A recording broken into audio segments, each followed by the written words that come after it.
हम अपनी C drive open करेंगे। सी ड्राइव में विंडोज़, प्रोग्राम फाइल्स में आईबीएम में SPSS, statistics, samples, English, right. इसमें कार सेल्स का डेटा ओपन करना है हमें एसपीएसएस के लिए। अब हम क्या कर रहे हैं, कार सेल्स का डेटा एसपीएसएस में ओपन कर रहे हैं। ये फाइल्स आप देख सकते हैं। इसमें बेसिकली 156 केसेस है, 116 ऑटोमोबाइल के और 40 ट्रक, मतलब दो कैटेगरी के डेटा है इसमें। कुछ मिसिंग फाइल्स हैं, उनकी चिंता नहीं करें। ये कार सेल्स वाली जो फाइल है एसपीएसएस में ओपन करें, इसके पाथ दे दिया है। इसको ओपन करने के बाद में आगे का डिस्कशन किस लिए करना है हमें, वो हम पहले देख चुके हैं।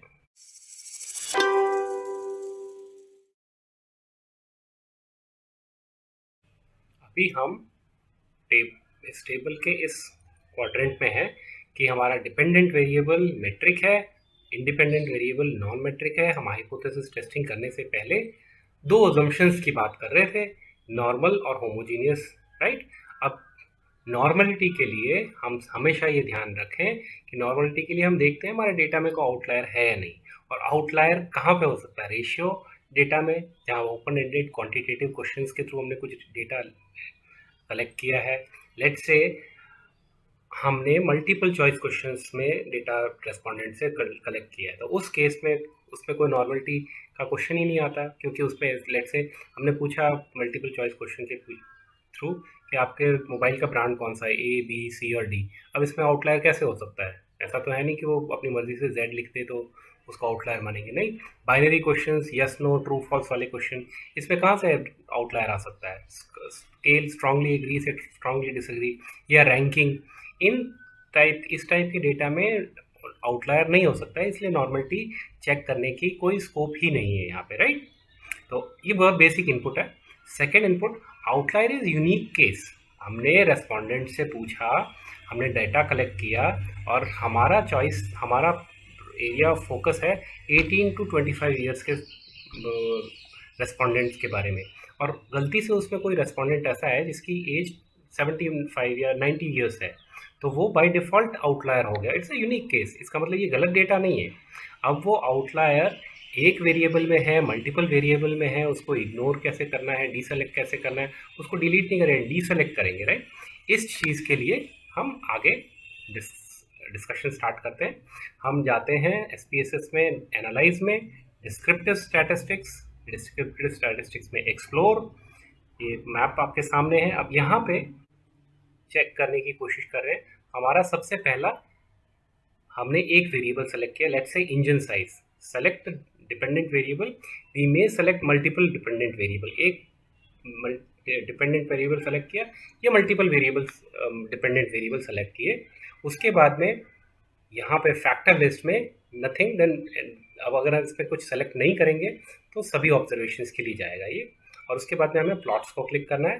प्लॉट्स को क्लिक करने के बाद में यहाँ पे इस सेक्शन के अंदर वी में D select stem and leaf, और उसके बाद में नॉर्मलिटी, प्लॉट विद टेस्ट, ये सेलेक्ट, ये क्लिक करने के बाद में ओके करेंगे। यहाँ पे ध्यान देने वाली बात ये है कि it checks for two fundamental assumptions. कौन कौन से दो फंडामेंटल असम्पशंस की बात कर रही है? एक, स्टैटिस्टिक्स के अंदर आउटलायर की बात हो रही है और प्लॉट्स के अंदर नॉर्मलिटी टेस्ट हो रहा है। ये चीज़ चेक करने के बाद में यहाँ पे इसको सेलेक्ट और डीसेलेक्ट करके ओके करके हम आगे बढ़ते हैं। और ये हमारा जो डेटा था, उस डेटा के अंदर ये मल्टीपल वेरिएबल, हमने engine size, horse power, wheel base, अलग अलग वेरिएबल्स के लिए सबको सेलेक्ट करके उसके ऊपर नॉर्मलिटी टेस्ट अप्लाई किया। ये टेबल आ गई कॉरस्पॉन्डिंग सभी वैल्यू वेरिएबल्स के लिए। यहाँ पे इंजन साइज के बॉक्स प्लॉट में जाते हैं। इंजन साइज ये सी के एस टेस्ट ऑफ नॉर्मलिटी, ये सिग्निफिकेंस वैल्यू आ रही है इसकी।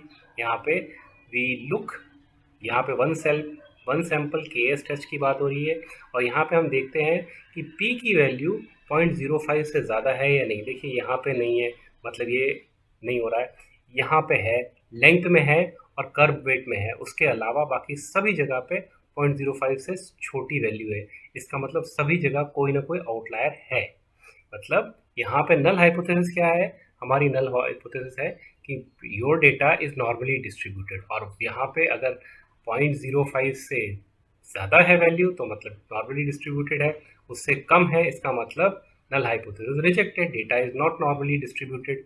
और अगर डेटा है नॉट नॉर्मली डिस्ट्रीब्यूटेड किस में, अभी हम इंजन साइज वाला वेरिएबल देख रहे हैं, इंजन साइज में यहाँ पे 0.000 आ रहा है, इसका मतलब यहाँ पे कोई ना कोई आउटलायर है। कौन सा आउटलायर है ये देखने के लिए इसका बॉक्स प्लॉट ओपन करते हैं।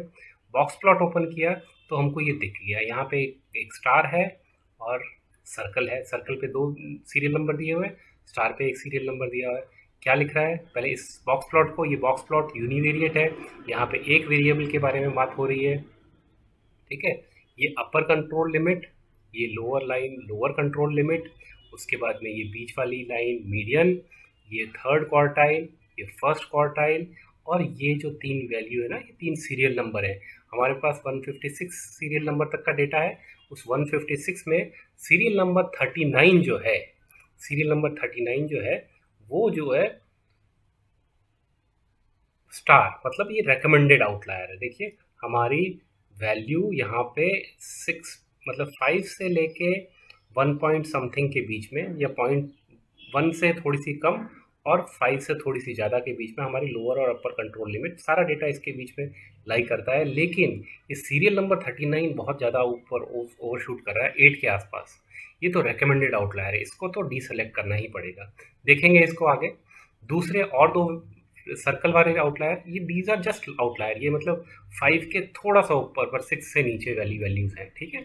अब देखते हैं इसको आगे समझ लेते हैं। अब इसमें सीरियल नंबर देखा हमने 39, सीरियल नंबर 39 को जब हम देखते हैं और इंजन साइज वाले डायमेंशन में देखते हैं, इंजन साइज वाले वेरिएबल की बात कर रहे हैं यहाँ पे, तो ये जो है सीरियल नंबर 39, इसकी वैल्यू 8 आ रही है इंजन साइज में, बाकी सभी इंजन साइज 2.5, 2.6, 3.9 सब 2 से हमने देखा, 1 से लेके 5 के बीच में सारी वैल्यूज़ हैं, 1 से लेके 5 के बीच में सारी वैल्यू है। लेकिन ये इंजन साइज वाला ये जो 39 सीरियल नंबर है, इसकी वैल्यू 8 दिखा रहा है, मतलब यहाँ पे कुछ गड़बड़ है, इसको डीसेलेक्ट करना पड़ेगा सिर्फ स्टडी के लिए। अगर अगर और भी चीज़ करने हैं और मल्टीपल वेरिएबल्स की बात करेंगे तो मल्टीपल वेरिएबल्स को डीसेलेक्ट करेंगे, यहाँ पे हम इसको डीसेलेक्ट कर लेंगे। Due to outlier mean will shoot up, यहाँ पे 8 है, इस कारण मीन बहुत ज़्यादा शूट कर रहा है, इसलिए हमें इसको डीसेलेक्ट करना है। चलिए डीसेलेक्ट करने के लिए यहाँ से डेटा पे गए, सेलेक्ट केसेस में गए, सेलेक्ट केसेस में कंडीशन पुट करेंगे, put if condition for respective variable, respective variable के लिए इफ कंडीशन कैसे डालते हैं ये देख लीजिए। हमने डेटा में select value, if condition is satisfied, यहाँ पर क्लिक किया, इफ कंडीशन डाली, इफ कंडीशन में कौन सा वेरिएबल सेलेक्ट करना है, engine size variable, engine size variable select कर लिया। इंजन साइज वेरिएबल सेलेक्ट करने के बाद में जस्ट मिनट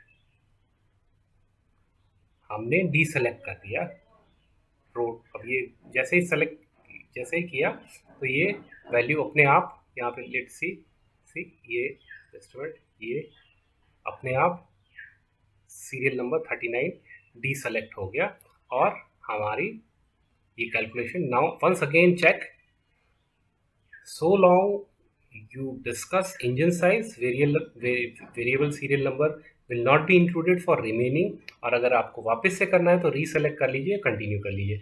अभी की स्टडी के लिए जहाँ पे आपको ये serial number engine size variable की बात कर रहे थे तो उसके अंदर आपको ये दिक्कत डाला था, ये एक्सट्रीम आउटलायर था, तो इसको आपने डीसेलेक्ट कर लिया और फिर आप अपनी स्टडी कंटिन्यू कीजिए।